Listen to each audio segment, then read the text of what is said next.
죽은 사람이 돌아왔습니다. 그것도 수백 년 전에 죽은 사람이. 깊은 산골짜기 약초를 다루며 홀로 살아가는 노파가 있었습니다. 남편은 먼저 떠났고 하나뿐인 딸마저 소식이 끊긴 지 오래였습니다. 남은 것이라곤 약초 냄새가 밴 방들 뿐이었습니다. 그런 어느 가을 저녁 낯선 사내가 찾아옵니다. 먼지 묻은 도포를 입고 먼 길을 걸어온 사내. 그는 음식을 먹지 않았습니다. 잠을 자지도 않았습니다. 그리고 달빛 아래 선 그의 발밑에는 그림자가 없었습니다. 그에게 남은 시간은 단 7일. 그가 이 산골 약방을 찾아온 까닭은 수백 년이 지나도 잊을 수 없었던 단 하나의 기억 때문이었습니다. 눈보라가 몰아치던 그 겨울밤 노파는 마지막 남은 약초죽을 자신은 먹지 않고 한 아이에게 먹였습니다. 그리고 두 사람은 함께 쓰러졌습니다. 그 아이가 돌아온 것입니다. 마지막 날 그가 남긴 소원은 단 하나였습니다. 한 번만 함께 식사를 하고 싶습니다. 이 이야기가 끝날 때 여러분의 가슴에도 오래도록 남는 것이 있을 것입니다. 편안히 누우셔도 좋습니다. 천천히 들려드리겠습니다. 이 채널의 이야기가 마음에 드신다면 구독과 좋아요 한 번만 눌러주십시오. 여러분의 그 작은 손길이 다음 이야기를 만드는 힘이 됩니다. 그럼 시작하겠습니다. 깊은 산골짜기라 했습니다. 사방이 산이고 그 산 너머에도 또 산이 있는 사람의 발길이 좀처럼 닿지 않는 곳이었습니다. 그 마을에 약방이 하나 있었습니다. 약방이라 해도 대단한 것은 아니었습니다. 낡은 토담집 처마 아래 약초 묶음이 줄줄이 매달려 있고 안으로 들어서면 흙벽을 따라 크고 작은 항아리가 늘어서 있는 그런 곳이었습니다. 그 약방을 지키는 이가 있었습니다. 이름은 월연이라 했습니다. 나이가 얼마나 되었는지 마을 사람들도 정확히는 몰랐습니다. 다만 이 마을에서 태어나 이 마을에서 늙었다는 것, 그것만은 누구나 알고 있었습니다. 월연의 하루는 늘 같은 모양이었습니다. 새벽녘 아직 안개가 산허리를 감고 있을 무렵이면 그녀는 이미 산길을 오르고 있었습니다. 등에는 낡은 지게를 지고 손에는 작은 호미를 쥐고 있었습니다. 약초가 자라는 자리를 그녀는 눈을 감고도 찾아갈 수 있었습니다. 수십 년을 같은 산을 오르내린 발이 기억하고 있었기 때문입니다. 산에서 내려오면 저녁이었습니다. 캐온 약초를 다듬고 씻고 말리고 다리는 일을 홀로 했습니다. 그 약을 마을 사람들에게 나누어 주었습니다. 값을 매기는 법이 없었습니다. 누가 아프다 하면 약을 지어 건넸고 누가 고맙다 하면 고개만 한번 끄덕일 뿐이었습니다. 그것이 월연의 하루였고 어제였고 내일이었습니다. 그런데 사람이란 같은 하루를 반복한다고 해서 마음까지 같은 것은 아닙니다. 월연에게는 남편이 있었습니다. 젊은 시절의 일입니다. 그가 어떤 사람이었는지, 둘 사이에 어떤 날들이 있었는지 월연은 누구에게도 말한 적이 없었습니다. 다만 마을의 오래된 사람들은 기억하고 있었습니다. 어느 겨울 그 사내가 병을 얻어 누웠다가 봄을 넘기지 못하고 눈을 감았다는 것을, 월연이 그때 울었는지 울지 않았는지도 아는 사람은 없었습니다. 장례를 치르던 날 그녀는 그저 묵묵히 일을 했다고 합니다. 밥을 짓고 상을 차리고 찾아온 사람들에게 고개를 숙여 인사했습니다. 그리고 모든 사람이 돌아간 뒤 빈 방에 홀로 앉아 한참을 가만히 있었다고 합니다. 그 뒤로 월연의 입에서 남편 이야기가 나온 적은 단 한 번도 없었습니다. 딸이 하나 있었습니다. 늦게 얻은 아이였습니다. 남편이 떠난 뒤 월연에게 남은 것은 그 아이뿐이었습니다. 아이를 업고 산에 올랐고 아이를 앞에 앉혀두고 약초를 다듬었습니다. 혼자서 두 사람 몫의 삶을 살았습니다. 딸은 무럭무럭 자랐습니다. 그리고 어느 해 먼 고을에서 혼담이 들어왔습니다. 월연은 아무 말도 하지 않았습니다. 딸의 얼굴을 한참 들여다보았을 뿐입니다. 좋은 곳이라 했습니다. 사람도 괜찮다 했습니다. 딸도 가고 싶은 눈치였습니다. 보내야 했습니다.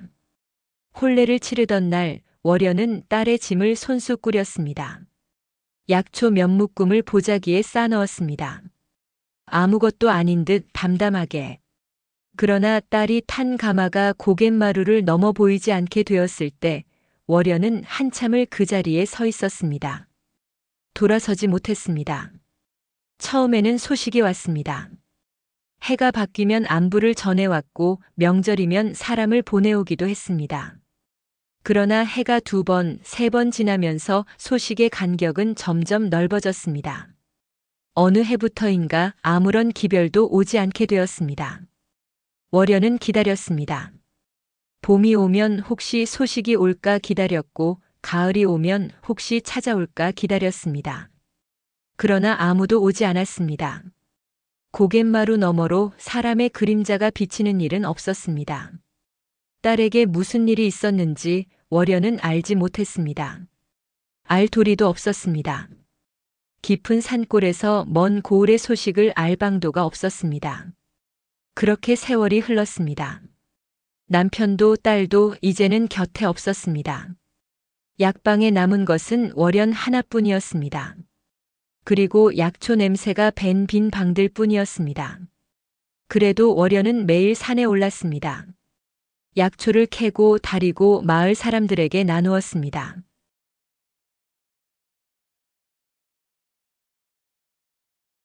누군가 물었습니다.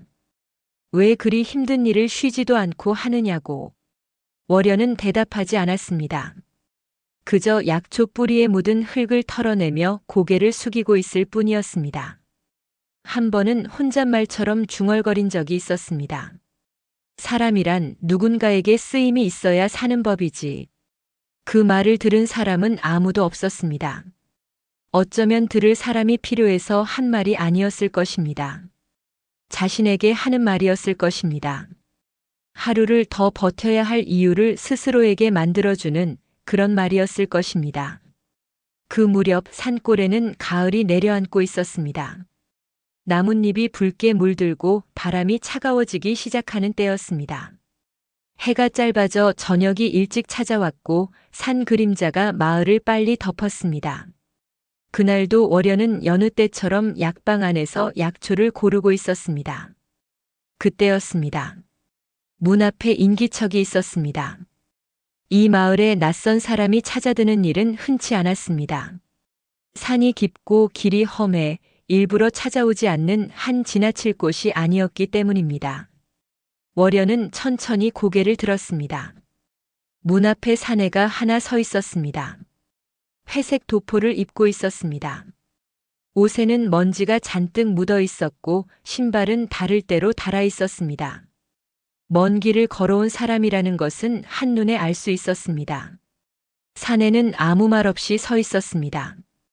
잠시 정막이 흘렀습니다. 그리고 낮은 목소리로 한마디를 했습니다. 하룻밤만 머물게 해주십시오. 월연은 사내를 올려다보았습니다. 얼굴이 젊었습니다. 그러나 눈빛은 젊지 않았습니다. 오랜 시간을 견뎌온 사람의 눈이었습니다. 무엇인가를 많이 보아온 사람, 혹은 무엇인가를 오래 잃어버린 사람의 눈이었습니다. 월연은 그 눈을 한참 들여다보았습니다. 그리고 이상한 일이었습니다. 가슴 한쪽이 아려왔습니다. 까닭을 알 수 없는 아림이었습니다. 처음 보는 사내인데 처음이 아닌 것 같은 그런 느낌이었습니다. 그것이 무엇을 의미하는지 월연은 그때는 알지 못했습니다. 그날 밤 월연은 사내를 안으로 들였습니다. 아궁이에 불을 지폈습니다.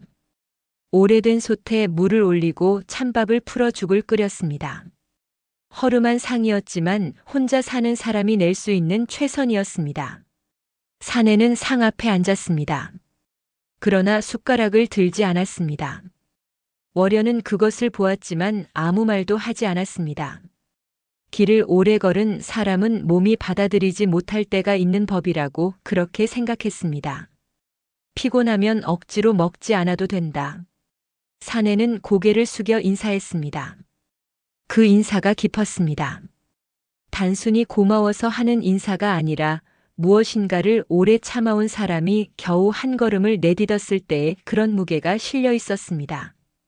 월연은 그것을 느꼈지만 역시 묻지 않았습니다. 산골에서 오래 혼자 살아온 사람은 알고 있었습니다.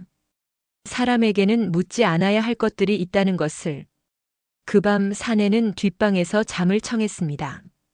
아니, 잠을 청하는 것처럼 보였습니다. 월연은 자리에 누워 잠을 청하다 한밤중에 문득 눈을 떴습니다. 까닭은 알 수 없었습니다. 그저 무엇인가가 이상하다는 느낌이었습니다. 소리가 나서가 아니었습니다. 오히려 너무 조용해서였습니다. 사람이 잠들면 숨소리가 있는 법입니다. 뒤척이는 소리가 있고 이따금 기침 소리가 있습니다. 그런 것들이 얇은 벽 너머로 들려야 했습니다. 그런데 아무 소리도 없었습니다. 숨소리 하나 들리지 않았습니다. 마치 그 방에 아무도 없는 것처럼. 월연은 가만히 누워 천장을 바라보았습니다. 잠시 귀를 기울이다 이내 눈을 감았습니다. 나이가 들면 잠이 옅어지는 법이니 자신이 예민해진 탓이라고 생각했습니다. 다음 날 아침이었습니다. 월연이 눈을 떠보니 마당에 빗자루질 소리가 들렸습니다. 밖으로 나가자 사내가 마당을 쓸고 있었습니다. 낙엽이 수북이 쌓여있던 마당이 깨끗하게 쓸려 있었습니다. 그뿐이 아니었습니다. 장작이 가지런히 패어져 아궁이 옆에 쌓여 있었고 우물에서 물을 길어다 항아리에 채워놓은 것도 보였습니다. 월연은 잠시 멈추어 서서 그 모습을 바라보았습니다. 사내의 몸놀림은 느리지도 빠르지도 않았습니다. 그런데 이상하게도 익숙했습니다. 이 마당에 어디에 빗자루를 세워두는지, 장작을 어디에 쌓아야 하는지 마치 오래전부터 이 집에서 살아온 사람처럼 자연스러웠습니다. 처음 온 사람의 손놀림이 아니었습니다. 하룻밤 신세를 졌으니 이것쯤은 해야지요. 사내는 그렇게 말했습니다. 월연은 고개를 끄덕였습니다. 고마운 일이었습니다. 혼자서 감당하던 일들이었기에. 그러나 동시에 마음 한쪽에 작은 의문이 고였습니다. 하룻밤 묵어가는 나그네가 이토록 정성을 들이는 까닭이 무엇인지. 그날 사내는 떠나지 않았습니다. 약방 안의 일을 거들겠다고 했습니다. 대가는 바라지 않는다 했습니다. 며칠만 머물게 해달라, 그 대신 할 수 있는 일은 무엇이든 하겠다, 그렇게 말했습니다. 월연은 망설였습니다. 낯선 사람을 집에 들이는 것은 쉬운 일이 아니었습니다. 더구나 혼자 사는 노파의 집이었습니다. 그러나 사내의 눈을 보았을 때 거절의 말이 나오지 않았습니다. 그 눈에는 간절함이 있었습니다. 무엇을 향한 간절함인지는 알 수 없었지만 진심이라는 것만은 분명했습니다. 혼자 사는 집이라도 괜찮다면 있거라. 월연은 그렇게 말했습니다. 사내는 일을 시작했습니다. 약초를 다루는 일이었습니다. 월연이 산에서 캐온 약초를 펼쳐놓으면 사내는 그것을 하나하나 골라내기 시작했습니다. 뿌리를 다듬고 잎을 떼어내고 줄기를 적당한 길이로 잘라 매달아 말렸습니다. 월연은 그 손길을 보며 눈을 가늘게 떴습니다. 약초를 다루는 데는 요령이 있었습니다. 뿌리의 어디를 자르고 어디를 남겨야 하는지, 잎을 떼어낼 때 어느 방향으로 훑어야 상하지 않는지, 그것은 오래 해온 사람이 아니면 알기 어려운 것이었습니다. 사내의 손은 그것을 알고 있었습니다. 가르쳐주지 않아도 알고 있었습니다. 월연은 물으려다 입을 다물었습니다. 어디서 이 일을 배웠느냐고 물으려 했지만 그만두었습니다. 무언가를 물으면 무언가를 대답해야 하고 대답이란 때로는 묻지 않은 것까지 건드리는 법이었기 때문입니다. 그렇게 이틀이 지났습니다. 사내는 매일 아침 마당을 쓸고 장작을 패고 약초를 다듬었습니다. 월연이 산에 오를 때면 함께 따라 나서 무거운 짐을 대신 졌습니다. 저녁이면 약방 안을 정리하고 항아리의 뚜껑을 하나하나 확인했습니다. 말이 많은 사람은 아니었습니다. 필요한 말만 했고 그것도 짧게 했습니다. 그러나 이상하게도 약방 안의 공기가 달라졌습니다. 오래도록 한 사람의 숨소리만 채우던 그 공간에 다른 사람의 기척이 더해졌습니다. 그것만으로도 집은 조금 달라 보였습니다. 월연은 그것을 인정하고 싶지 않았습니다. 사람의 온기에 다시 익숙해지는 것이 두려웠기 때문입니다. 익숙해지면 떠나보낼 때가 오는 법이었고 월연은 그것을 너무 많이 겪은 사람이었습니다. 그래서 일부러 거리를 두었습니다. 고마운 기색을 드러내지 않았고 사내와 마주 앉아 이야기하는 일도 피했습니다. 그러나 사내는 개의치 않는 듯 했습니다. 묵묵히 일을 했고 밤이면 뒷방으로 들어갔습니다. 그런데 사흘째 되던 밤이었습니다. 월연은 또다시 한밤중에 눈을 떴습니다. 이번에도 소리 때문은 아니었습니다. 역시 너무 조용해서였습니다. 잠결에 일어나 부엌으로 물을 마시러 나가던 길이었습니다. 마당을 지나는데 문득 고개를 돌렸습니다. 달이 밝은 밤이었습니다. 보름에 가까운 달이 마당을 하얗게 비추고 있었습니다. 나무 그림자가 길게 드리워져 있었고 항아리의 그림자가, 빗자루의 그림자가, 처마 끝의 그림자가 선명하게 바닥에 그려져 있었습니다. 그리고 마당 한가운데 사내가 서 있었습니다. 잠들지 않고 서 있었습니다. 하늘을 올려다보고 있었습니다. 달빛이 그의 얼굴 위로 쏟아지고 있었습니다. 월연은 걸음을 멈추었습니다. 무엇인가가 이상했습니다. 처음에는 그것이 무엇인지 알아차리지 못했습니다. 그저 막연히 어딘가 어긋나 있다는 느낌이었습니다. 눈앞에 보이는 것과 보여야 할 것 사이에 무엇인가가 빠져 있다는 느낌이었습니다. 그리고 시선이 사내의 발밑에 닿았을 때 월연은 숨을 멈추었습니다. 나무에는 그림자가 있었습니다. 항아리에도 그림자가 있었습니다. 처마에도 마당의 돌부리에도 풀 한 포기에도 그림자가 있었습니다. 그러나 사내의 발밑에는 아무것도 없었습니다. 달빛이 그의 몸을 비추고 있었지만 그 빛이 바닥에 닿을 때 사내의 형상은 어디에도 남지 않았습니다.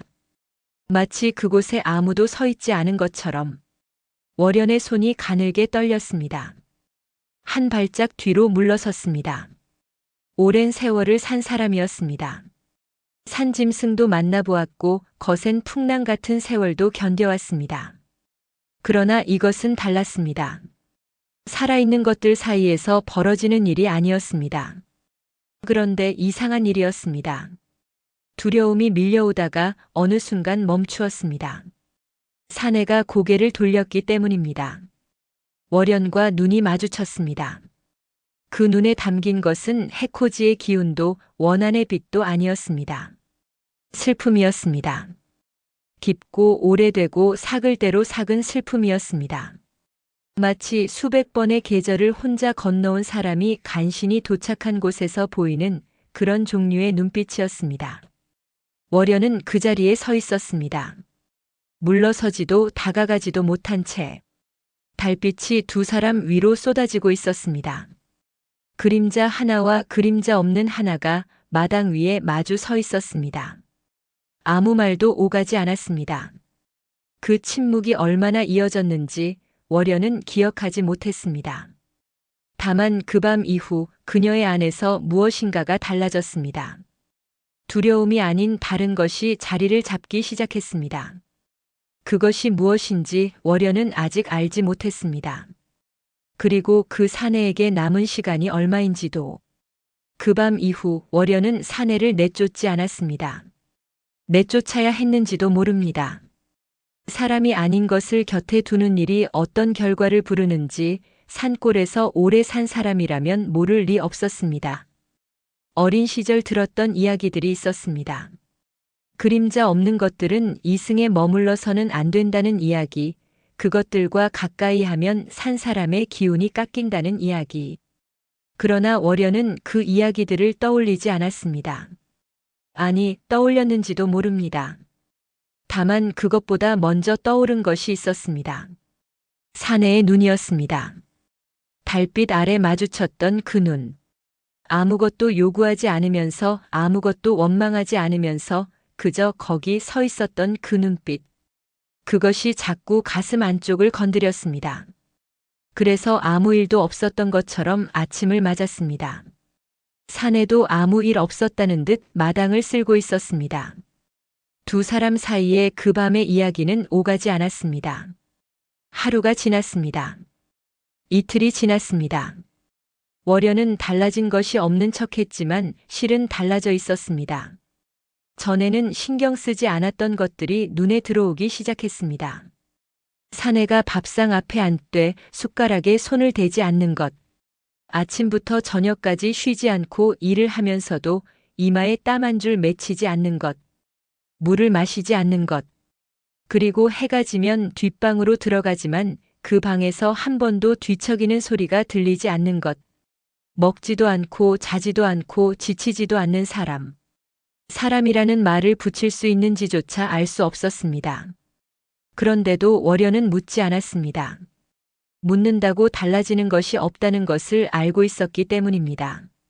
남편이 아플 때도 물어서 나은 것이 아니었고 딸이 떠날 때도 물어서 막을 수 있었던 것이 아니었습니다. 세상에는 묻는다고 답이 돌아오지 않는 일들이 있었고 월연의 생은 그런 일들로 이루어져 있었습니다. 다만 한 가지 이상한 것이 하나 더 있었습니다. 사내가 이따금 산 아래를 바라보는 버릇이 있었습니다. 일을 하다 말고 혹은 약초를 다듬다 말고 문득 고개를 돌려 산 아래쪽을 내려다보았습니다. 마을이 보이는 방향이 아니었습니다. 마을보다 더 아래 사람이 살지 않는 쪽이었습니다. 큰 바위가 있는 쪽이었습니다. 그 눈빛에는 약초를 다룰 때의 고요함이 없었습니다. 무엇인가를 기다리는 것 같기도 했고 무엇인가를 두려워하는 것 같기도 했습니다. 월요는 그것을 보았지만 역시 묻지 않았습니다. 나흘째 되던 날이었습니다. 그날따라 월요는 평소보다 일찍 산에서 내려왔습니다. 채 말리지 못한 약초가 있어 서둘러 돌아오는 길이었습니다. 산 중턱을 지나 아래로 내려오는데 문득 소리가 들렸습니다. 사람의 목소리였습니다. 하나가 아니었습니다. 둘이었습니다. 월요는 걸음을 멈추었습니다. 소리가 나는 쪽은 큰 바위 근처였습니다. 마을에서 조금 벗어난 곳에 바위가 하나 있었습니다. 사람 키의 서너 배는 되는 큰 바위였습니다. 이끼가 잔뜩 끼어 있었고 마을 사람들은 그 근처에 잘 가지 않았습니다. 오래전부터 그 바위 아래에서는 바람이 없어도 풀이 흔들린다는 이야기가 있었기 때문입니다. 월요는 나무 뒤에 몸을 숨겼습니다. 바위 앞에 사내가 서 있었습니다. 도윤이었습니다. 그리고 그 맞은편에 또 한 사람이 서 있었습니다. 검은 옷을 입은 사내였습니다. 검은 옷이라 했지만 그것이 어떤 종류의 옷인지 월요는 알아볼 수 없었습니다. 빛을 먹는 듯한 천이었습니다. 해가 아직 남아있는 시간이었는데도 그 옷 위로는 빛이 머물지 않았습니다. 검은 옷의 사내는 도윤보다 키가 컸습니다. 얼굴은 보이지 않았습니다. 등을 돌리고 있었기 때문이기도 했지만 이상하게도 윤곽 자체가 흐릿했습니다. 또렷하게 보이다가도 눈을 깜빡이면 흐려지는 그런 존재였습니다. 두 사람은 이야기를 나누고 있었습니다. 낮은 목소리였습니다. 바람 소리에 섞여 또렷하게 들리지는 않았습니다. 그러나 월요는 나무 뒤에 선 채 숨을 죽이고 귀를 기울였습니다. 도윤의 목소리가 먼저 들렸습니다. 무어라 말하고 있었지만 단어가 바람에 끊겨 잡히지 않았습니다. 그리고 검은 옷의 사내가 입을 열었습니다. 그 목소리는 들렸습니다. 낮았지만 또렷했습니다. 마치 바위 위에 돌을 내려놓는 것처럼 무게가 있는 목소리였습니다. 남은 시간은 이틀이다. 그 한마디였습니다. 월연의 몸이 굳었습니다. 남은 시간. 이틀. 무엇의 시간인지 무엇이 이틀인지 구체적으로 알 수 있는 것은 아무것도 없었습니다. 그러나 그 말이 가슴에 떨어졌을 때 심장이 내려앉는 것을 느꼈습니다. 설명할 수 없는 일이었습니다. 남의 일이어야 했습니다. 며칠 전에 처음 만난 사내의 일이었고 게다가 그 사내는 사람도 아닌 것이었습니다. 그런데도 가슴이 아팠습니다. 까닭을 알 수 없었습니다. 월여는 나무에 등을 기댄 채 한참을 서 있었습니다. 다리에 힘이 풀려 있었습니다. 바위 쪽에서는 더 이상 소리가 들리지 않았습니다. 검은 옷의 사내가 사라진 것인지 둘 다 자리를 떠난 것인지 알 수 없었습니다. 얼마가 지났는지 모릅니다. 해가 산등성이 아래로 내려가고 마을의 어둠이 깔리기 시작했습니다. 월여는 느린 걸음으로 약방에 돌아왔습니다. 사내는 이미 약방 안에 있었습니다. 약초를 다듬고 있었습니다. 언제 돌아왔는지 마치 한 번도 자리를 뜬 적 없다는 듯이 앉아 있었습니다. 월여는 사내를 바라보았습니다. 사내도 고개를 들어 월연을 보았습니다. 눈이 마주쳤습니다. 월여는 그 눈 속에서 무엇인가를 읽었습니다. 보았다는 것을 사내도 알고 있다는 것을, 들었다는 것을 사내도 짐작하고 있다는 것을. 그러나 사내는 먼저 입을 열지 않았습니다. 한참의 침묵이 흘렀습니다. 약방 안에는 약초 다리는 냄새만 가득했습니다. 밖에서는 귀뚜라미 소리가 희미하게 들려왔습니다. 가을이 깊어지고 있었습니다. 월연이 먼저 입을 열었습니다. 낮은 목소리였습니다. 화가 난 것도 다그치는 것도 아니었습니다. 오래 참았던 물음이 마침내 입 밖으로 나오는 그런 목소리였습니다. 너는 어디서 온 아이냐? 아이라고 했습니다. 사내의 얼굴은 젊은 사람의 것이었지만 월여는 아이라고 불렀습니다. 왜 그 말이 나왔는지 자신도 알지 못했습니다. 그저 그렇게 부르는 것이 맞는 것 같았습니다. 사내는 약초를 다듬던 손을 멈추었습니다. 고개를 숙인 채 한참을 움직이지 않았습니다. 시간이 흘렀습니다. 밖에서 바람이 한 줄기 불어와 문틈 사이로 스며들었습니다. 약방 안의 촛불이 한번 흔들렸습니다. 그리고 사내가 입을 열었습니다. 저는 이승 사람이 아닙니다. 월여는 움직이지 않았습니다. 이미 알고 있었기 때문입니다. 그림자가 없다는 것을 본 밤부터 어쩌면 그보다 더 전부터 막연히 느끼고 있었습니다. 그러나 그 말을 직접 듣는 것은 아는 것과는 다른 일이었습니다. 알고 있는 것과 확인하는 것 사이에는 건너야 할 강이 하나 있었습니다. 사내는 이어서 말했습니다. 다만 단 7일의 시간을 얻어 이곳에 왔습니다. 7일. 검은 옷의 사내가 말한 이틀이라는 것은 그 7일 가운데 남은 시간이었습니다. 이미 닷새가 지나 있었습니다. 마당을 쓸고 장작을 패고 약초를 다듬던 그 닷새가 7일 안에 들어 있었습니다. 월연의 입술이 가늘게 떨렸습니다. 그러나 울지 않았습니다. 왜 하필 나를 찾았느냐? 그 물음에 사내의 눈에 물기가 고이기 시작했습니다. 이승 사람이 아니라 했습니다. 그런데 눈물은 흘릴 수 있는 것이었습니다. 그 눈물이 진짜인지 살아있는 사람의 눈물과 같은 것인지 월여는 알지 못했습니다. 다만 그 눈물이 볼을 타고 흘러내리는 것을 보았습니다. 사내가 말했습니다. 꼭 갚아야 할 빚이 있어서입니다. 빚이라 했습니다. 무엇을 빌려갔기에 빚이라 하는 것인지 월여는 기억할 수 없었습니다. 이 사내를 만난 적이 있었는지, 이 얼굴을 본 적이 있었는지 아무리 헤집어 보아도 기억에 어디에서도 닿지 않았습니다. 그러나 가슴은 알고 있었습니다.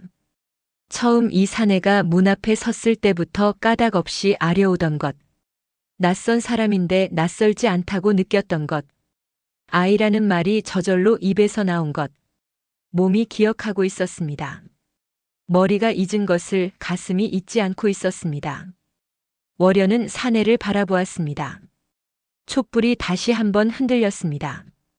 그 불빛 아래 사내의 얼굴이 일렁였습니다. 젊은 얼굴이었지만 그 안에 담긴 시간은 월연의 생보다 훨씬 길어 보였습니다. 수백 년이라는 시간을 건너온 사람의 얼굴이었습니다. 월연은 입을 열려다 다시 다물었습니다. 무엇을 물어야 할지 몰랐습니다. 무엇을 말해야 할지도 몰랐습니다. 그날 밤 두 사람은 더 이상 말을 나누지 않았습니다. 사내는 뒷방으로 들어갔고 월여는 약방에 홀로 앉아 꺼져가는 촛불을 바라보았습니다. 바깥에서는 바람 소리가 점점 거세지고 있었습니다. 가을이 저물고 있었습니다. 그리고 그날 밤 월여는 꿈을 꾸었습니다. 아주 오래전의 꿈이었습니다. 그런데 꿈이라 하기에는 너무 또렷했습니다. 눈보라가 치고 있었습니다. 바람이 사방에서 몰아쳤습니다. 앞이 보이지 않았습니다. 한 발짝 앞도 분간할 수 없을 만큼 눈이 쏟아지고 있었습니다. 얼굴에 닿는 눈송이가 바늘처럼 따가웠습니다. 손끝은 이미 감각을 잃었고 발은 무릎까지 눈에 파묻혀 있었습니다. 그런데 이상한 일이었습니다. 월여는 그 꿈속에서 젊었습니다. 주름이 없는 손이었습니다. 허리가 곧았고 머리카락이 검었습니다. 지금의 월연이 아니었습니다. 수십 년 전의 월연이었습니다. 그리고 품 안에 무엇인가를 안고 있었습니다. 아이였습니다. 작은 아이였습니다. 몇 살인지 알 수 없었습니다. 서너 살쯤 되어 보이기도 했고 그보다 어려 보이기도 했습니다. 다만 한 가지는 분명했습니다. 아이의 몸에 온기가 거의 남아있지 않았습니다. 병든 아이였습니다. 굶주린 아이였습니다. 월여는 그 아이를 품에서 놓지 않은 채 눈보라 속을 걷고 있었습니다. 어디를 향해 가는 것인지 꿈속의 월여는 알고 있는 듯 했지만 지금의 월여는 알 수 없었습니다. 다만 멈추면 안 된다는 것만은 온몸으로 느끼고 있었습니다. 멈추면 두 사람 다 이 눈 속에서 끝이라는 것을. 얼마나 걸었는지 모릅니다. 바람이 잠시 약해진 틈에 월여는 큰 바위 아래에 몸을 웅크렸습니다. 바위가 바람을 조금 막아주었습니다. 눈발이 직접 닿지 않는 곳이었습니다. 그곳에 앉아 월여는 아이를 내려다보았습니다. 아이의 입술이 파랗게 질려 있었습니다. 눈을 감고 있었지만 숨은 아직 붙어 있었습니다. 가늘고 얕은 숨이었습니다. 그 숨이 언제 끊어져도 이상하지 않을 만큼. 월연의 품 안에는 작은 보자기가 하나 있었습니다. 그 안에 약초죽이 담겨 있었습니다. 마지막 남은 것이었습니다. 양이 많지 않았습니다. 한 사람이 먹기에도 부족한 양이었습니다. 이것을 먹으면 조금이라도 기운을 이을 수 있었고 먹지 않으면 이 추위 속에서 몸이 버티지 못할 것이었습니다. 한 사람이 먹기에도 부족한 양. 두 사람이 나누어 먹으면 둘 다 버티지 못할 양이었습니다. 월여는 아이를 내려다보았습니다. 아이의 작은 손이 월연의 옷자락을 쥐고 있었습니다. 힘이 없는 손이었습니다. 의식이 있는 것인지도 알 수 없었습니다.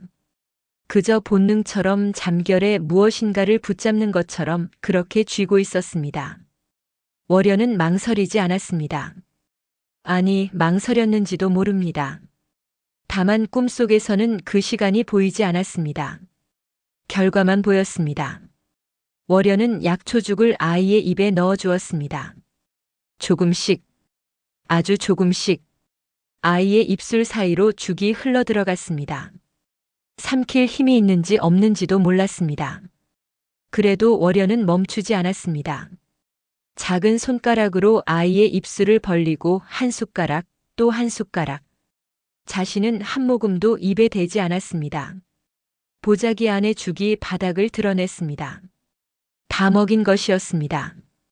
월여는 빈 보자기를 내려놓고 다시 아이를 품에 안았습니다. 아이의 몸이 조금 따뜻해진 것 같기도 했고 그것이 자신의 착각인 것 같기도 했습니다. 바람이 다시 거세졌습니다. 눈보라가 다시 몰아쳤습니다. 월여는 아이를 안은 채 바위에 등을 기댔습니다. 눈이 무거워지기 시작했습니다. 몸에서 힘이 빠져나가고 있었습니다. 추위가 먼저 발끝에서 올라오더니 무릎을 지나 허리를 지나 가슴까지 차올랐습니다. 잠이 오는 것이 아니었습니다. 몸이 꺼져가는 것이었습니다. 그래도 월연은 아이를 놓지 않았습니다. 살아야 한다, 꼭 살아야 한다. 그 말이 입술 사이로 흘러나왔습니다. 누구에게 하는 말이었는지, 아이에게 하는 것이었는지, 자신에게 하는 것이었는지, 혹은 아무에게도 하는 것이 아니었는지, 이미 그것을 구분할 힘도 남아있지 않았습니다. 눈보라가 두 사람을 덮었습니다. 하얀 눈이 어깨 위에, 머리 위에, 안고 있는 아이의 등 위에 쌓여갔습니다. 그리고 두 사람은 함께 쓰러졌습니다. 거기서 꿈이 끝났습니다. 월연은 눈을 떴습니다. 방 아니었습니다. 약방의 자기 방이었습니다. 천장에 그을음이 묻어있는 익숙한 천장이었습니다. 밖에서 새벽 새소리가 들렸습니다. 눈보라도 추위도 바위도 없었습니다. 그런데 볼이 젖어 있었습니다. 언제부터 울고 있었는지 알 수 없었습니다. 베개가 축축하게 젖어 있었습니다. 잠결에 흘린 눈물이었습니다. 월연은 한참 동안 누운 채 움직이지 못했습니다. 꿈이었습니다. 분명 꿈이었습니다. 그러나 손끝에 남아있는 감각은 꿈의 것이 아니었습니다. 아이의 작은 손이 옷자락을 쥐고 있던 그 감각. 약초죽을 입에 넣어줄 때 손가락에 닿았던 아이의 차가운 입술. 눈보라 속에서 아이를 끌어안았을 때 품 안에 전해지던 희미한 숨결. 그것들이 아직도 손에, 가슴에, 팔 안쪽에 남아 있었습니다. 기억이었습니다. 잊고 있던 기억이었습니다. 아니, 잊은 것이 아니었는지도 모릅니다. 너무 깊이 묻어두었던 것인지도 모릅니다. 꺼내면 살아갈 수 없을 것 같아 한 번도 꺼내지 않았던 것인지도 모릅니다. 월연은 천천히 몸을 일으켰습니다. 손이 떨리고 있었습니다. 방문을 열었습니다. 마당에 아침 햇살이 내려앉아 있었습니다. 가을 아침의 공기가 차갑고 맑았습니다. 사내가 처마 아래에 서 있었습니다. 월연을 보고 있었습니다. 얼마나 전부터 거기 서 있었는지 알 수 없었습니다. 월연의 방에서 울음소리가 새어나오는 것을 들었는지 듣지 못했는지도 알 수 없었습니다. 다만 사내는 거기 서 있었습니다. 아무 말 없이. 월연은 사내의 얼굴을 바라보았습니다. 그리고 그 순간 꿈속의 아이와 눈앞의 사내가 겹쳤습니다. 얼굴이 같은 것은 아니었습니다. 닮은 것도 아니었습니다. 서너 살 아이의 얼굴과 장성한 사내의 얼굴이 겹칠 리가 없었습니다. 그런데 눈이 같았습니다. 꿈속에서 아이가 마지막으로 눈을 떴을 때 그 흐릿한 눈동자 속에 비치던 것. 두려움도 원망도 아닌 그저 살고 싶다는, 여기에 있고 싶다는, 누군가의 곁에 있고 싶다는 그 간절한 빛. 사내의 눈에도 그것이 있었습니다. 월연의 입에서 말이 흘러나왔습니다. 그 아이 내가 지키지 못했구나. 끝까지 지키지 못한 아이였습니다. 약초죽을 먹여 살리려 했지만 결국 함께 쓰러졌습니다. 그 뒤에 무슨 일이 있었는지, 아이가 어떻게 되었는지 월연은 알지 못했습니다. 기억이 거기서 끊겨 있었습니다. 눈보라 속에서 함께 쓰러진 것이 마지막이었습니다. 아이는 살았는지, 아이는 죽었는지, 그것조차 알지 못한 채 세월이 흘러버렸습니다. 그 기억을 너무 깊이 묻어두었기에 꺼낼 수조차 없었던 것이었습니다. 사내가 조용히 입을 열었습니다. 그 아이가 저입니다. 월연은 움직이지 못했습니다. 바람이 한 줄기 불어와 처마 아래 매달린 약초 묶음을 흔들었습니다. 마른 잎사귀가 바스락거리는 소리가 났습니다. 그 소리 외에는 아무것도 들리지 않았습니다. 사내의 눈에서 눈물이 한 줄기 흘러내렸습니다. 월연은 그것을 보았습니다. 이승 사람이 아니라 했습니다. 그림자도 없는 존재라 했습니다. 그런데 눈물은 흘리고 있었습니다. 그 눈물이 볼을 타고 턱 끝까지 흘러 아래로 떨어졌습니다. 마당의 흙 위에 작은 얼룩이 졌습니다. 진짜 눈물이었습니다. 월연의 무릎에 힘이 풀렸습니다. 문지방을 잡고 간신히 서 있었습니다. 그 아이. 눈보라 속에서 품에 안고 있던 그 아이. 약초죽을 한 숟가락씩 입에 넣어주던 그 아이. 옷자락을 놓지 않던 그 작은 손. 그 아이가 죽었던 것이었습니다. 그리고 수백 년이라는 시간을 건너 지금 이 자리에 서 있는 것이었습니다. 월여는 한마디도 하지 못했습니다. 할 수 있는 말이 없었습니다. 해가 조금씩 높아지고 있었습니다. 가을 햇살이 마당 위로 퍼지고 있었습니다. 두 사람은 한참을 그렇게 서 있었습니다. 문지방 안쪽과 처마 바깥쪽에 한 사람은 서 있고 한 사람은 간신히 서 있는 채로. 그리고 사내에게 남은 시간은 이틀이었습니다. 아니, 이제는 하루와 조금이었습니다. 도유는 말하기 시작했습니다. 처마 아래 서 있던 자리에서 한 발짝도 움직이지 않은 채였습니다. 월연도 문지방을 잡은 손을 놓지 않은 채 서 있었습니다. 두 사람 사이에 마당 하나만큼의 거리가 있었고 그 거리 위로 가을 햇살이 비스듬히 깔려 있었습니다. 사내는 천천히 말했습니다. 그날 밤의 이야기를. 눈보라 속에서 두 사람이 함께 쓰러진 뒤 어떤 일이 있었는지를. 아이는 죽었습니다. 월연이 먹여준 약초죽으로 잠시 숨이 이어졌지만 추위를 이기지는 못했습니다. 월연이 먼저 의식을 잃었고 아이는 그 품 안에서 조금 더 버티다가 새벽이 오기 전에 눈을 감았습니다. 아이의 마지막 기억은 온기였다고 했습니다. 눈보라의 칼바람도 뼛속까지 파고드는 추위도 마지막 순간에는 느끼지 못했다고 했습니다.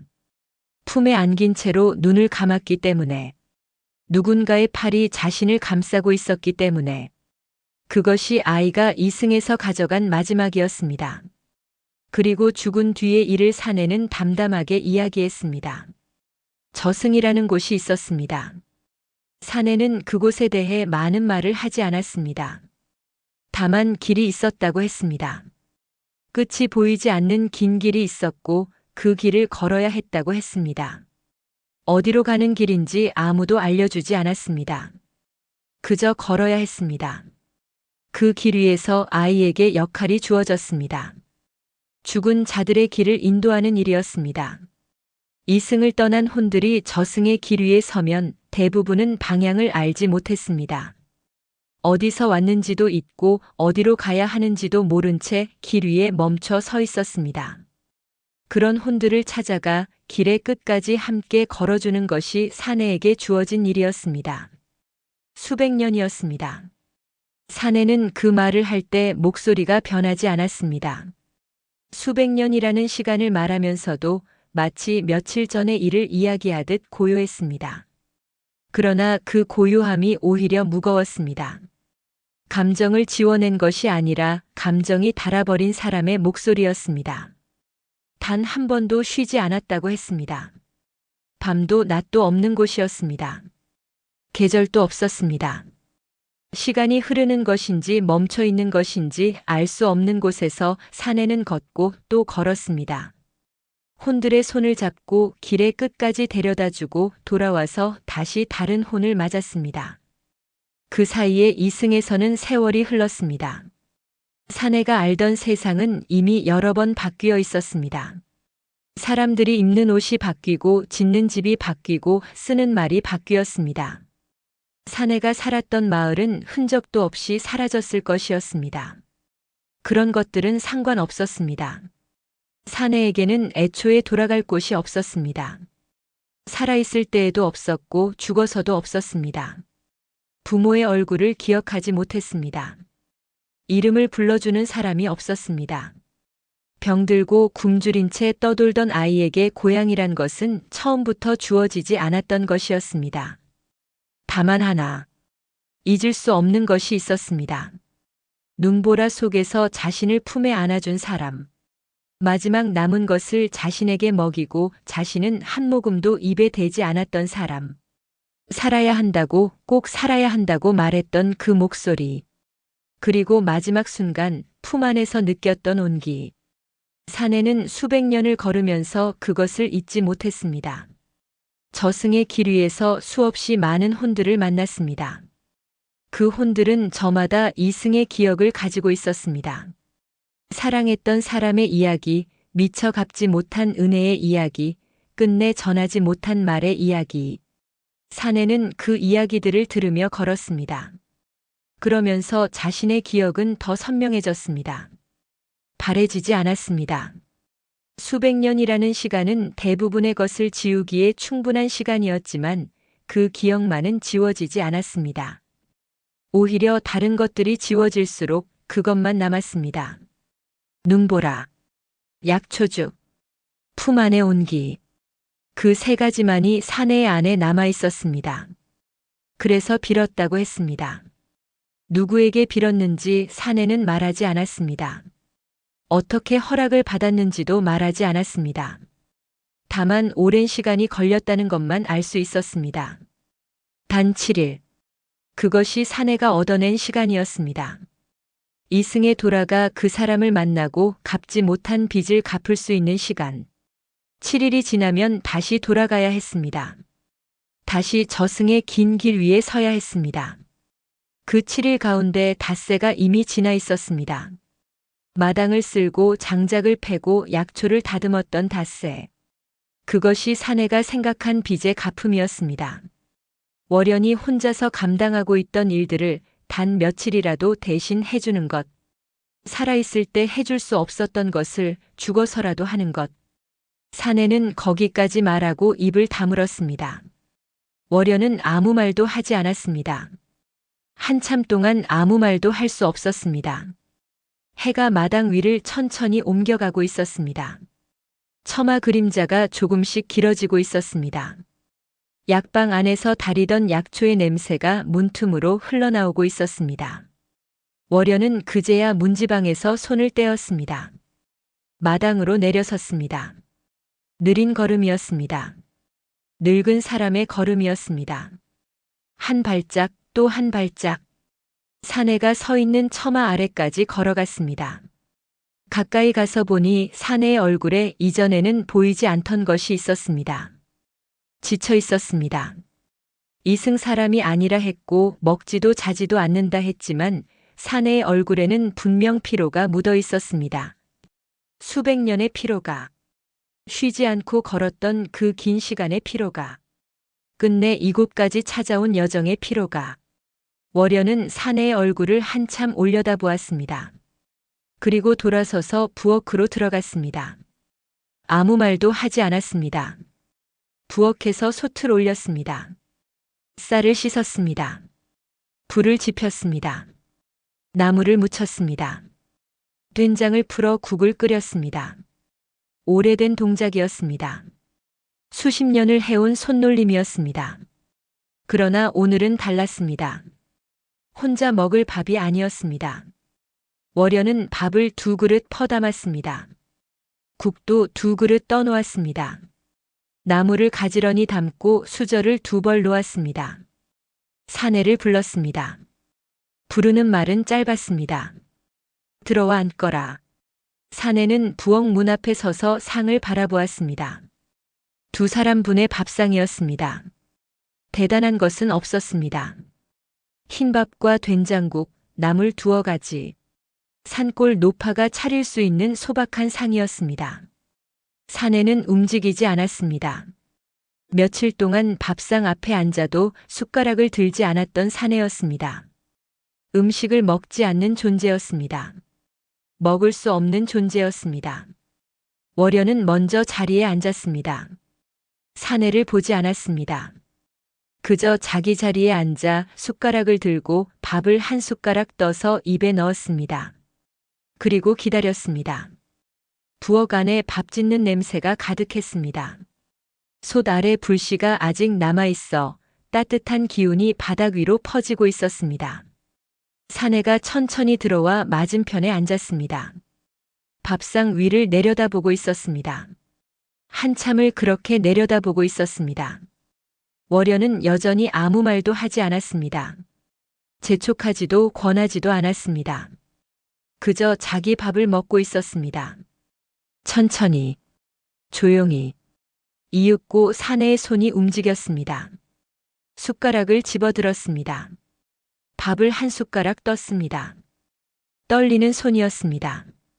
그 손이 천천히 올라가 입에 닿았습니다. 사내가 밥을 입에 넣었습니다.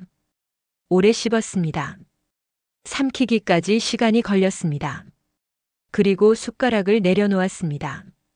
사내의 눈에서 눈물이 흘러내렸습니다. 소리 없이 밥상 위로, 밥그릇 위로 떨어졌습니다. 월여는 고개를 들지 않았습니다. 자신도 울고 있었기 때문입니다. 소리 없이 숟가락을 쥔 손이 떨리고 있었지만 내려놓지 않았습니다. 두 사람은 아무 말 없이 밥을 먹었습니다. 부엌 안에는 숟가락이 그릇에 닿는 소리만 있었습니다. 그리고 이따금 참지 못한 숨이 새어나오는 소리가 있었습니다. 밖에서는 해가 기울고 있었습니다. 사내에게 남은 시간은 하루였습니다. 아니, 하루가 채 되지 않았습니다. 밥상을 물린 뒤 두 사람은 한참 동안 아무 말도 하지 않았습니다. 월여는 그릇을 거두어 부엌 한쪽에 포개어 놓았습니다. 솥 아래 불씨를 정리하고 부엌 바닥을 쓸었습니다. 평소와 다를 것 없는 동작이었습니다. 그런데 그 손놀림이 평소보다 느렸습니다. 한 가지 일을 끝내고 다음 일로 넘어가는 사이사이에 작은 멈춤이 있었습니다. 서두르고 싶지 않았던 것입니다. 시간이 가는 것이 두려웠던 것입니다. 사내는 약방 안에 앉아 있었습니다. 약초를 다듬고 있었습니다. 어제도 그저께도 그 전날에도 했던 일이었습니다. 마지막 날에도 같은 일을 하고 있었습니다. 다만 손끝이 약초 위에 머무는 시간이 조금 길었습니다. 줄기 하나를 자르고 잠시 그것을 내려다보고 다시 다음 줄기를 집어드는 사이에 전에는 없던 틈이 있었습니다. 해가 기울고 있었습니다. 가을 해는 짧았습니다. 오후가 시작된 지 얼마 되지 않은 것 같았는데 벌써 햇살의 색이 달라지고 있었습니다. 아침의 하얀 빛이 어느새 붉은 기운을 머금기 시작했습니다. 산등성이 위로 해가 내려가고 있었고 그 빛이 약방 안까지 비스듬히 들어와 흙벽 위에 긴 그림자를 그리고 있었습니다. 월여는 부엌일을 마치고 약방으로 들어왔습니다. 사내의 맞은편에 앉았습니다. 두 사람 사이에 약초 더미가 놓여 있었습니다. 월여는 아무 말 없이 그 약초를 집어들어 다듬기 시작했습니다. 사내가 하고 있던 일을 함께 하는 것이었습니다. 나란히 앉아 같은 일을 했습니다. 뿌리를 자르고 잎을 훑고 줄기를 가지런히 놓았습니다. 말이 필요 없는 시간이었습니다. 약초의 마른 잎이 바스러지는 소리, 호미 끝이 뿌리에 닿는 소리, 가끔 밖에서 불어오는 바람이 처마 끝 약초 묶음을 흔드는 소리. 그것들만이 약방 안을 채우고 있었습니다. 해가 조금 더 기울었습니다. 붉은 빛이 약방 안쪽 깊숙이까지 들어왔습니다. 항아리 위에 약초 묶음 위에 두 사람의 손 위에 붉은 빛이 내려앉았습니다. 월여는 문득 손을 멈추었습니다. 창 너머로 보이는 하늘을 바라보았습니다. 노을이었습니다. 산 위로 노을이 퍼지고 있었습니다. 붉은 빛이 산등성이를 물들이고 그 위로 보랏빛이 번지고 하늘 높은 곳은 아직 푸른 기운이 남아 있었습니다. 사내가 처음 이 약방에 찾아온 저녁에도 이런 노을이었습니다. 붉은 노을이 산을 물들이던 가을 저녁. 그때가 엊그제 같았습니다. 그런데 벌써 마지막 날이었습니다. 월여는 다시 약초를 집어들었습니다. 아무것도 생각하지 않으려 했습니다. 손을 움직이면 생각이 멈추는 법이었습니다. 수십 년을 혼자 살면서 배운 것이었습니다. 슬픔이 밀려올 때, 외로움이 밀려올 때 손을 움직이면 견딜 수 있었습니다. 그러나 오늘은 그것이 되지 않았습니다. 손을 움직여도 생각이 멈추지 않았습니다. 이 사내가 떠나면 다시 혼자라는 것. 이 약초를 함께 다듬어 줄 사람이 없다는 것. 마당을 쓸어주는 사람이 없고 장작을 패주는 사람이 없고 처마 아래에 서서 아침을 맞아주는 사람이 없다는 것.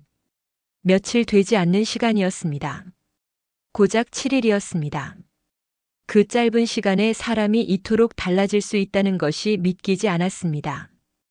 혼자인 것에 익숙해져 있었다고 생각했습니다. 외로움을 견디는 법을 알고 있다고 생각했습니다. 그런데 아니었습니다. 익숙해진 것이 아니었습니다. 무뎌진 것이었습니다. 감각이 닳아서 느끼지 못했던 것이었습니다. 사내가 와서 며칠을 함께 지내는 사이 무뎌져 있던 것들이 다시 살아났습니다. 곁에 사람이 있다는 것이 어떤 것인지 다시 알아버린 것이었습니다. 그리고 그것을 다시 잃어야 한다는 것을 알고 있었습니다. 해가 산등성이 아래로 반쯤 내려갔습니다. 사내가 약초를 내려놓았습니다.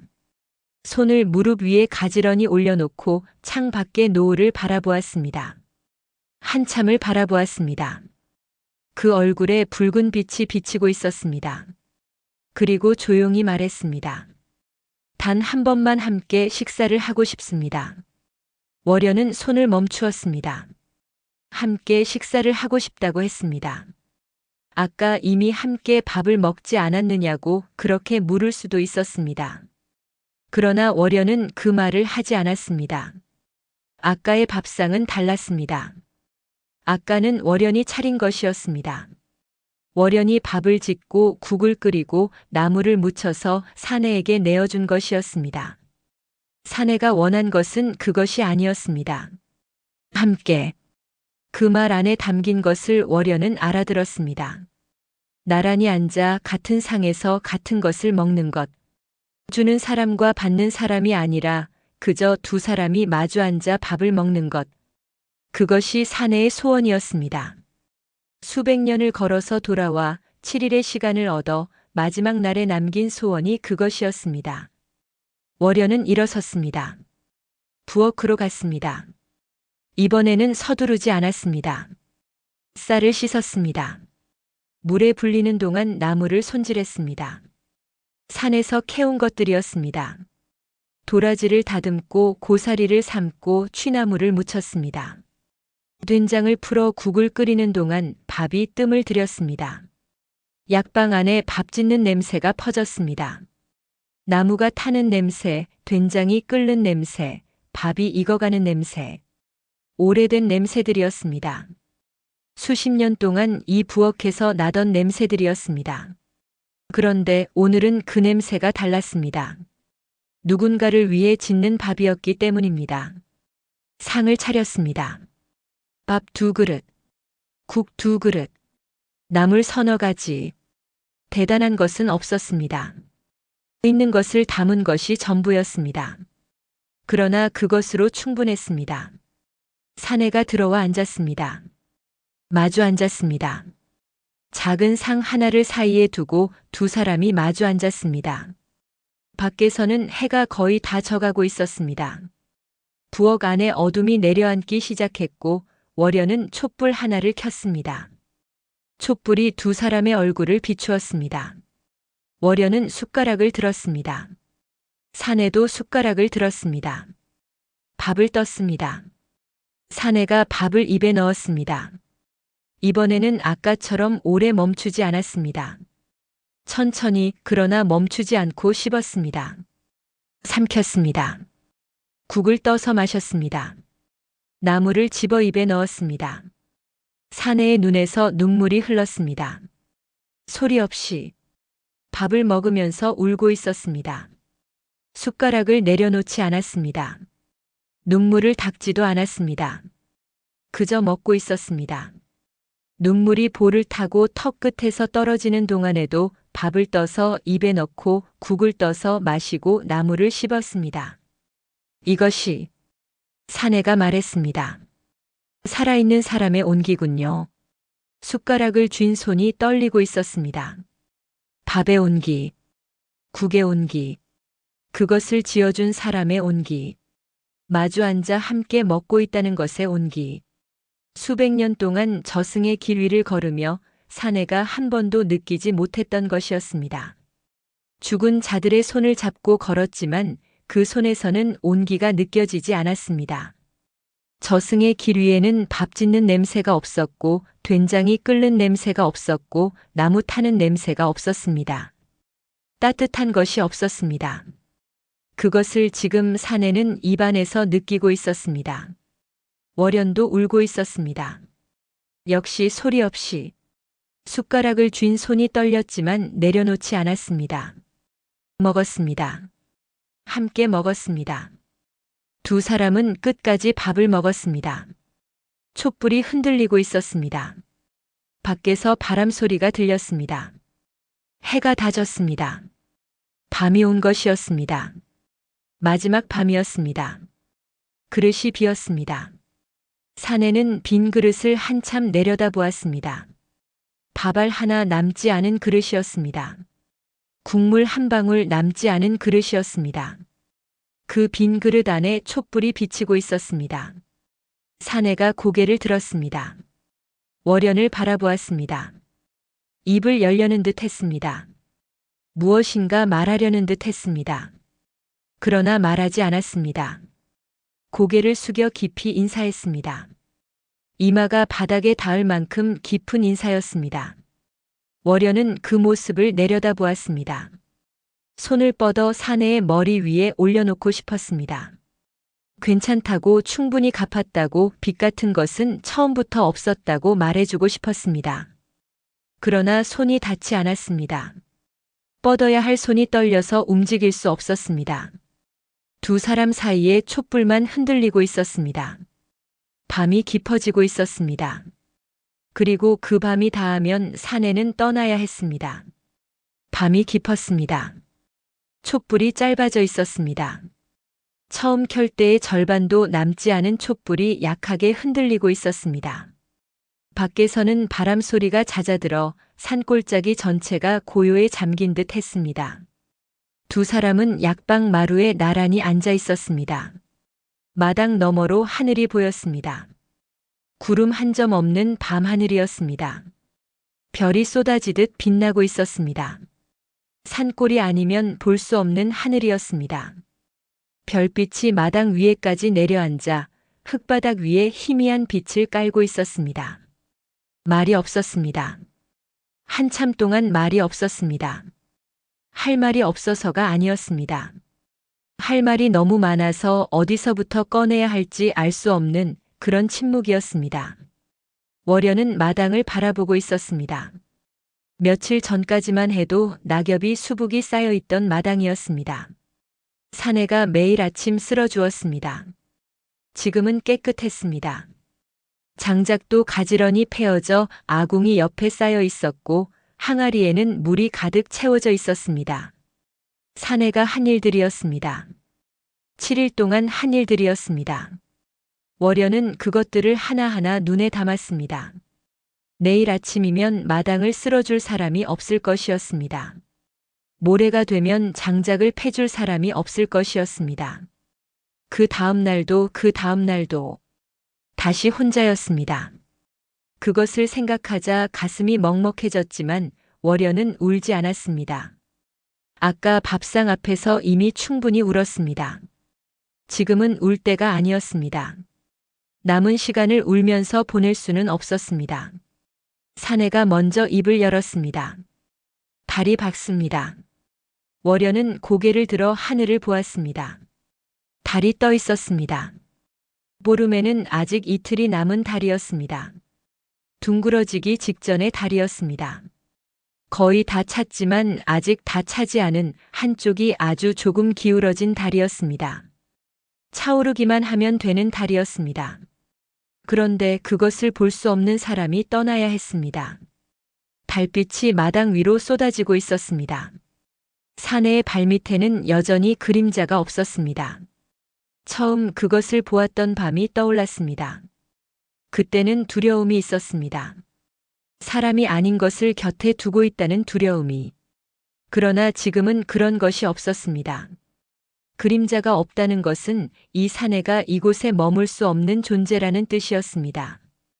그것이 두려운 것이 아니라 슬픈 것이었습니다. 사내가 품 안에서 무엇인가를 꺼냈습니다. 작은 것이었습니다. 어둠 속에서 잘 보이지 않았습니다. 월연이 눈을 가늘게 떠서 바라보니 나무패였습니다. 손바닥보다 작은 나무 조각이었습니다. 오래된 것이었습니다. 나무의 결이 닳아 매끄러워져 있었습니다. 누군가의 손때가 오래 묻은 것이었습니다. 수백 년의 시간 동안 사내가 지니고 있었던 것이라는 것을 그 다른 결이 말해주고 있었습니다.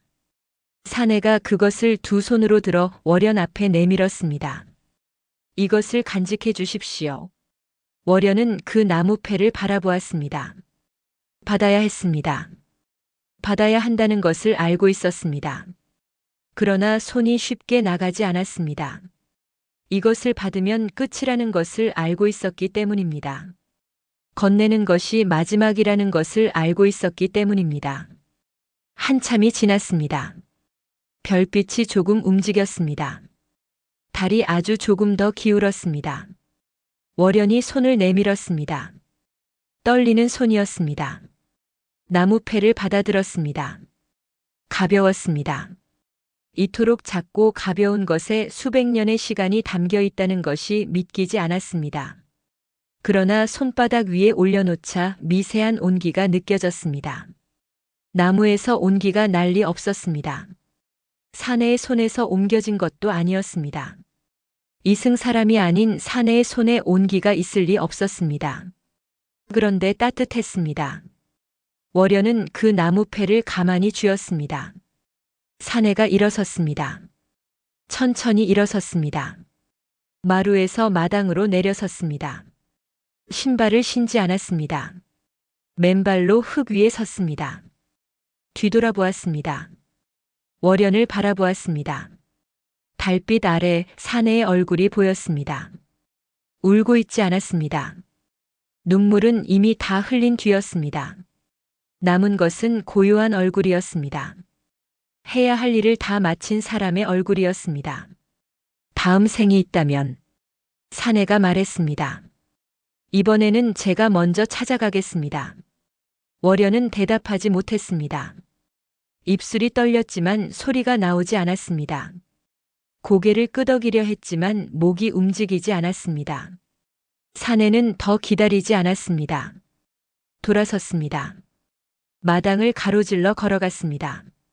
대문을 열지 않았습니다. 그냥 걸어갔습니다. 한 걸음 한 걸음 멈추지 않았습니다. 뒤를 돌아보지 않았습니다. 달빛 아래로 걸어가는 사내의 뒷모습이 보였습니다. 회색 도포가 달빛에 하얗게 빛나고 있었습니다. 처음 이 약방에 찾아왔을 때의 그 도포였습니다. 먼지가 묻어있던 그 도포. 걸음이 멀어졌습니다. 마당의 끝을 지나 약방 울타리를 지나 마을길로 접어들었습니다. 점점 작아졌습니다. 점점 흐려졌습니다. 그리고 고갯마루에 이르렀을 때 사내의 모습이 달빛 속으로 녹아들었습니다. 쓰러지듯 조용히 아무 소리도 없이 월연은 마루에 앉은 채 그것을 보고 있었습니다. 사내가 사라진 자리를 한참 바라보았습니다. 고갯마루 너머에는 아무것도 보이지 않았습니다. 달빛만이 빈 길 위에 쏟아지고 있었습니다. 손안의 나무패가 아직 따뜻했습니다. 월연은 그것을 가슴에 품었습니다. 그리고 오래도록 움직이지 않았습니다. 밤이 지나고 새벽이 왔습니다. 새가 울기 시작했습니다. 안개가 산허리를 감았습니다. 어느 때와 다를 것 없는 산골의 아침이었습니다. 월연은 산에 올랐습니다. 약초를 캐러 가는 길이었습니다. 매일 오르던 그 길이었습니다. 등에는 지게를 지고 손에는 호미를 쥐고 달라진 것은 아무것도 없었습니다. 다만 품 안에 작은 나무패가 하나 들어 있었습니다. 그것만이 달랐습니다. 그로부터 계절이 바뀌었습니다. 가을이 가고 겨울이 왔습니다. 눈이 내렸고 바람이 불었고 산골짜기가 하얗게 덮였습니다. 겨울이 가고 봄이 왔습니다. 눈이 녹았고 물이 흘렀고 산에 새싹이 돋았습니다. 월연은 여전히 그 자리에 있었습니다. 약방을 지키고 산에 오르고 약초를 다려 마을 사람들에게 나누었습니다. 혼자였습니다. 그러나 전과는 조금 달랐습니다. 무엇이 달라졌는지 마을 사람들은 알아차리지 못했습니다. 월연 자신도 설명할 수 없었을 것입니다. 다만 매일 저녁 하루의 일을 마치고 마루에 앉아 하늘을 올려다볼 때 품 안에 나무패를 쥐는 버릇이 생겼습니다. 그것을 쥐면 마음이 조금 고요해졌습니다. 외롭지 않다고 말하면 거짓이었을 것입니다. 그러나 이전의 외로움과는 결이 달랐습니다. 아무것도 남지 않은 빈방의 외로움이 아니라 무엇인가를 간직하고 있는 사람의 외로움이었습니다. 몇 해가 더 흘렀습니다. 월연의 머리카락이 더 휘어졌습니다. 허리가 더 굽었습니다. 산에 오르는 걸음이 더 느려졌습니다. 그래도 멈추지 않았습니다. 매일 올랐고 매일 내려왔습니다. 그러던 어느 봄날이었습니다. 약방 문 앞에 사람의 기척이 있었습니다. 월연은 천천히 고개를 들었습니다. 젊은 부부가 서 있었습니다. 남자와 여자 그리고 여자의 품에 아기가 안겨 있었습니다. 마을 사람이 아니었습니다. 이 산골에 처음 온 사람들이었습니다. 먼 길을 왔는지 옷에 먼지가 묻어 있었습니다. 젊은 여자가 말했습니다. 이 아이가 자꾸 이곳을 향해 웃습니다. 이상한 말이었습니다. 아기는 아직 말도 하지 못하는 나이였습니다. 방향을 알 수 없는 나이였습니다. 그런데 이 산골짜기 쪽으로 올 때마다 웃었다고 했습니다. 다른 곳으로 가면 울었다고 했습니다. 마치 이곳에 가야 할 사람이 있다는 것을 아는 것처럼. 젊은 부부는 웃으며 말했지만 그 안에는 당혹함이 섞여 있었습니다. 아기의 그 이상한 반응을 설명할 수 없었기 때문입니다. 월연은 아기를 바라보았습니다. 아기가 월연을 보고 있었습니다. 울지 않았습니다. 낯선 사람을 보면 으레 울거나 고개를 돌리는 나이였는데 아기는 월연을 똑바로 보고 있었습니다. 그리고 웃었습니다. 월연은 손을 내밀었습니다. 안아봐도 되겠느냐? 젊은 부부는 고개를 끄덕였습니다. 아기가 월연의 품에 안겼습니다. 가벼웠습니다. 작았습니다. 따뜻했습니다. 그 순간 월연의 손이 떨리기 시작했습니다. 아기의 눈을 보았기 때문입니다. 작은 얼굴이었습니다. 볼이 통통한 세상에 온 지 얼마 되지 않은 얼굴이었습니다. 그런데 그 눈이, 그 눈동자가, 월연은 그 눈을 알고 있었습니다. 처음 약방 문 앞에 섰을 때의 사내의 눈, 달빛 아래 마당에 서 있던 사내의 눈, 밥상 앞에서 눈물을 흘리던 사내의 눈, 마지막 밤 돌아서기 전에 바라보던 사내의 눈, 그 눈이었습니다. 같은 눈이었습니다. 아기의 작은 손이 올라왔습니다. 월연의 옷자락을 쥐었습니다. 작은 손이었습니다. 힘이 없는 손이었습니다. 그러나 놓지 않았습니다. 꼭 쥐고 있었습니다. 눈보라 속에서 옷자락을 쥐던 그 손과 같았습니다. 월연의 눈에서 눈물이 흘러내렸습니다. 멈출 수 없었습니다. 참으려 하지도 않았습니다. 소리 없이 그러나 멈추지 않고 흘렀습니다. 볼을 타고 턱을 타고 아기를 안고 있는 팔 위로 떨어졌습니다. 아기는 울지 않았습니다. 월연이 우는 것을 올려다보며 여전히 웃고 있었습니다. 월연이 속삭였습니다. 돌아왔구나. 그 말은 아기에게 한 것이었습니다. 그리고 사내에게 한 것이었습니다. 눈보라 속에서 지키지 못한 아이에게 수백 년을 걸어서 돌아온 사내에게 그리고 지금 이 품 안에서 옷자락을 쥐고 있는 이 작은 생명에게 월연은 아기를 가슴에 안았습니다. 조용히 그러나 단단하게 두 팔로 감싸 안았습니다. 그리고 말했습니다. 이제는 내가 널 지켜주마.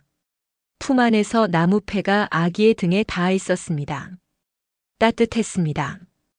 봄바람이 불어왔습니다. 약방 처마 아래 매달린 약초 묶음이 바람에 흔들렸습니다.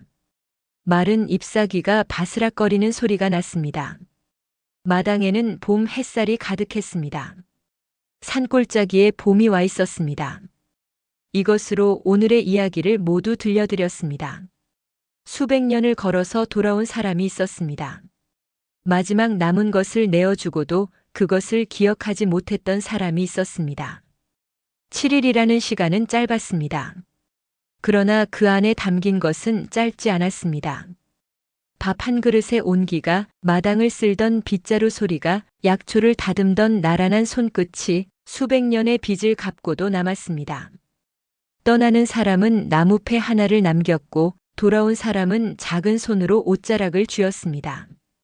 잊혀진 인연은 끝이 아니었습니다. 다만 돌아오는데 오래 걸렸을 뿐입니다. 오늘 밤 이 이야기가 여러분의 마음 한쪽에 조용히 내려앉았기를 바랍니다. 편안한 밤 되십시오. 그리고 아직 구독과 좋아요를 누르지 않으셨다면, 이 이야기가 괜찮으셨다면 한 번만 눌러주십시오. 여러분의 그 작은 손길 하나가 다음 이야기를 만드는 힘이 됩니다. 그럼 다음 이야기에서 다시 찾아뵙겠습니다.